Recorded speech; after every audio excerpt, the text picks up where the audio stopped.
乐高有一个最灵魂的玩法，加灯。今天的半决赛就是要用灯创造出白天黑夜截然不同的故事。层层淘汰后，留下了4组选手。节目组准备好的4块地板上分别是住宅、商业、工业和公共空间。但最狠的是，上次赢得冠军的金发组获得的特权，竟然是给其他组指定街区。半决赛关头，正是下黑手的好时候。Pretty bummed, actually. I had ideas for everything else but that. I hate you, Trent. I hate you, Josh. 结果金砖组这边转头就来了一手绝地反击。By day, opening, and it looks like there's workers coming in to put all of the artwork together. But by night, they're stealing it. 但想把这个听着很屌的计划实现出来，除了要用节目组发的8个灯具，还得克服各种只有在搭建时才会发现的问题。透明砖做成的玻璃，在灯光测试时发现什么都看不清，不得不拆掉重搭。不一会儿，评委又建议他们把斜屋顶改成欧洲博物馆的经典穹顶。短短12个小时的比赛，他们就创造了一套堪比街景套装的模型。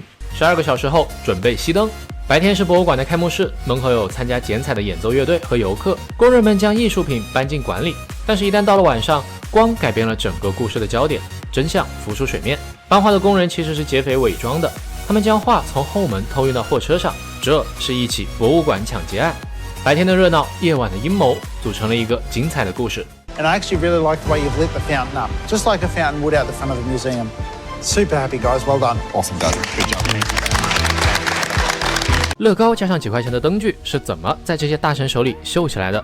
金发组有优先选择权，所以从4个街区中挑了个最简单的居民区。但2人搭着搭着发现这是个坑，居住区虽然感觉最简单，但却限制了发挥，搞不好就沦为了剩下3组大神的背景板。压力之下，他们终于想到了能逆转局势的点子。 Seems really obvious now, but haunted house. 白天的居民区坐落着2栋带宿舍的楼，但是好好的楼为啥要卖掉呢？到了晚上，屋内的灯光亮起，原来这是一栋凶宅。 只差1步就能进入决赛的关头，我以为眼镜小哥紧张到衣服都湿了，直到我在看到这个。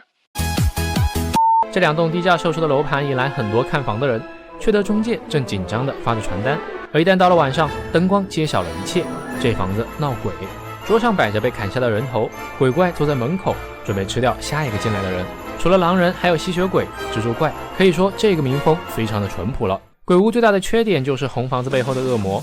这本来是个晚上才会升起来的机械组，结果他俩没处理好，最后只能固定在那儿了，导致故事在白天就被剧透掉了，失去了惊喜。本来这种失误足以让他们被淘汰掉，但夜晚的效果力挽狂澜，一下子就打通了昼夜2个截然不同的世界。You're very lucky in that I think the night is helping your model a lot. Together, both at day and at night. Well done. Thank you. 众所周知，乐高分为普通的和加灯的。 乐高大师的半决赛就是用灯讲述模型昼夜完全不同的故事。4个街区中，长发老哥被分到了商业区，他们准备搭建一个大型公司的总部。这家公司正在制造某种能帮他们赚到一大笔钱的黑暗药剂。夜深人静时，大楼中实验室的所有细节就会暴露在灯光下。长发老哥的楼越搭越高，慢慢的都用上了梯子。难道是塔王组的意志继承吗？但问题是，这么大的建筑，节目组就发了8个灯具，想要保证足够的照明和焦点分布都挺难的。 对于一路简单模式闯到半决赛的长发老哥组，问题不大。BS 公司总部实验室发生了一场爆炸，警察铐走了负责人，而真正的幕后老板已经跑路了。直升机下的超级英雄拿着一瓶药剂，准备遁入黑夜中，深藏功与名。虽然长发老哥一直都很强，但这个作品昼夜的反转不够明显。1楼的旋转门选错了颜色，让人看不清。再说说有意思的地方，实验室闪烁的灯是红色透明砖和旋转的黑色半圆组成的。 楼顶的直升机就像真实的直升机一样震动着，灯具分别强调了整体不同的焦点。I've got to say, I think it's great. Well done, guys. Thank you very much. Thanks, guys. 乐高加灯，满满登登。半决赛的玩灯主题也算这一季的点睛之笔了。总共4块待建的区域，夫妻组被分到了难度最高的工业区。夫妻俩思来想去，工业区想要做出好看的灯光，就只能靠科幻了。他们准备做一个老旧仓库，夜幕降临时，一个大型 UFO 就会冲破屋顶，闪烁在夜空中。 机械组一直属于他们踩了必爆的雷区，但为了挤进总决赛，也是硬着头皮做了。刚接触机械组的妻子对于结构不熟悉，测试 UFO 升降时一度卡壳。这里应该使用尽可能少的涡感，因为上面 UFO 如果重量不均匀，就容易压歪，导致齿轮卡壳。I love you. I have to think. Is my love distracting? Yes. 那你都分心了，还搭什么乐高？其实能找到共同兴趣的伴侣一起玩，不管比赛的结局如何，都是人生赢家。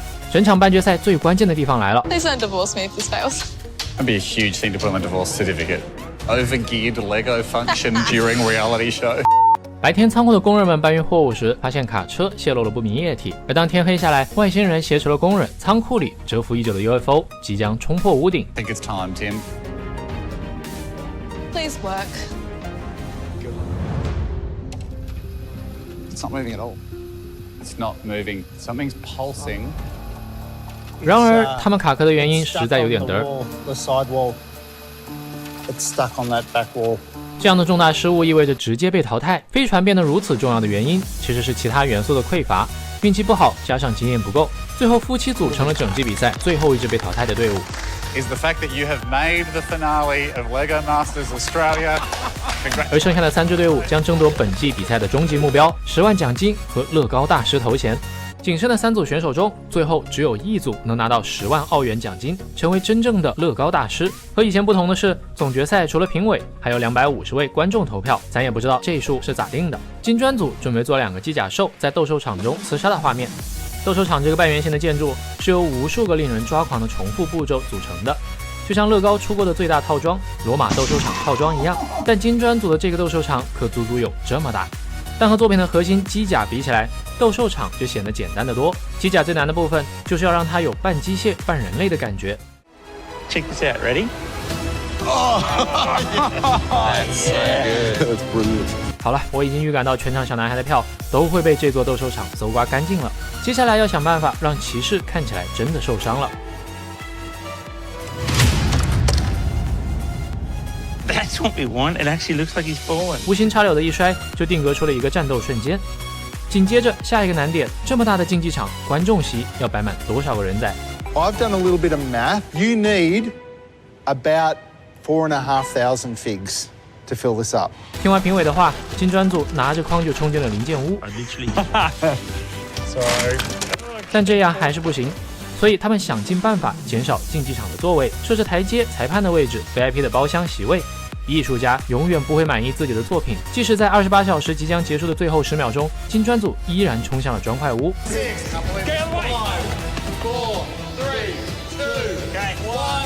Guys, you have finished. Wow. That is it. Congratulations. It's epic, It right? is. It's unbelievable.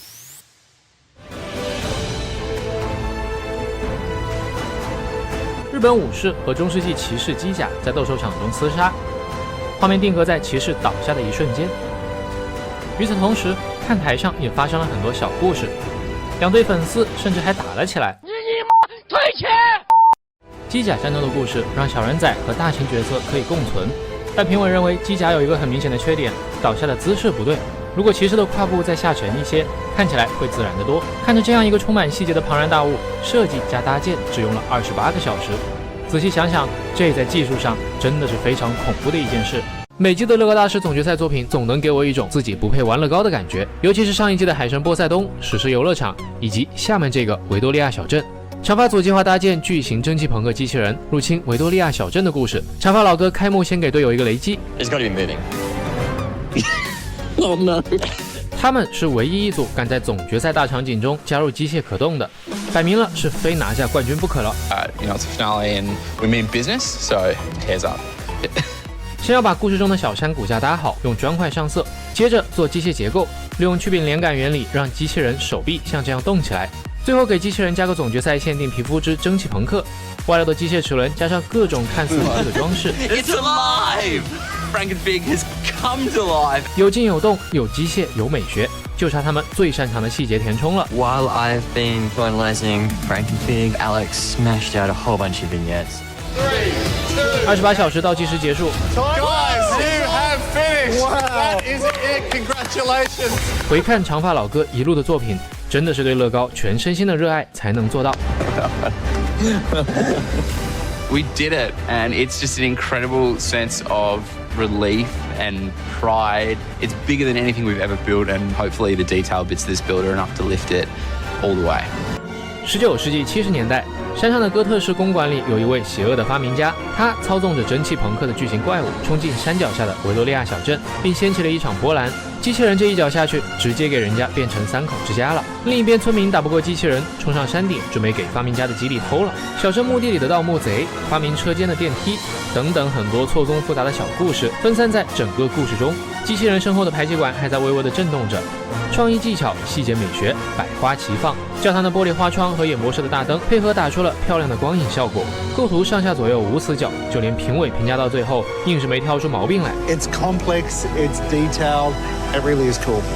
在揭晓冠军和10万澳元得主之前，还有本季最后一个作品，也是乐高大师史上最大的模型。金发组扣了一整季的人脸，总决赛必须整个史诗级的。他们准备搭海盗间的战斗，想要致敬1989年的乐高海盗系列。因为从海盗系列开始，乐高人仔第一次有了自己的表情。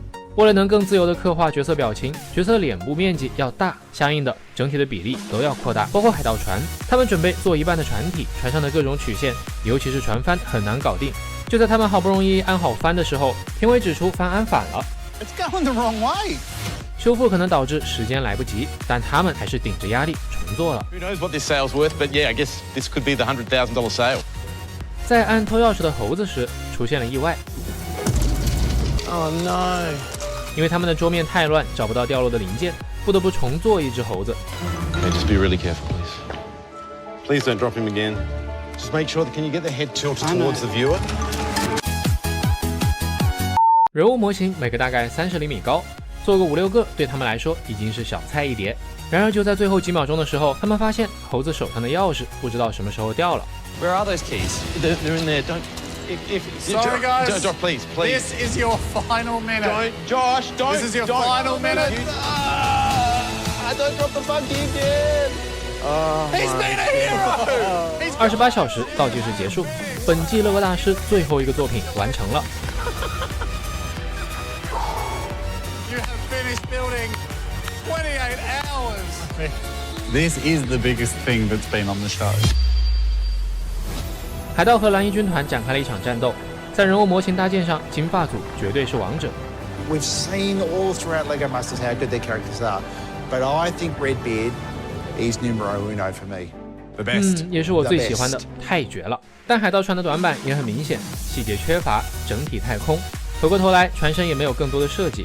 在250位观众和评委投票后，最后的冠军已经诞生。 Would you like to meet the people that have built these incredible builds?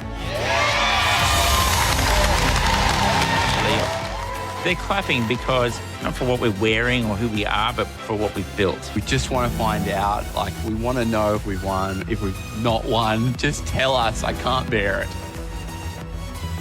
In third place, it's Trent and Josh. 季军金发组海盗船。 The winning team of LEGO Masters 2020.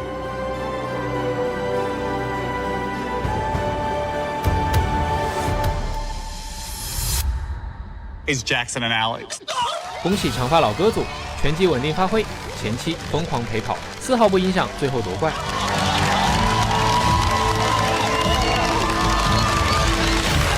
维多利亚小镇相比其他的作品，是在技术、构图、美学、空间分配以及发型上的多重压制。金砖组的斗兽场顺位亚军，最后捧杯吧，长发组。下一期，还有下一期吗？ Welcome to LEGO Masters Season 3!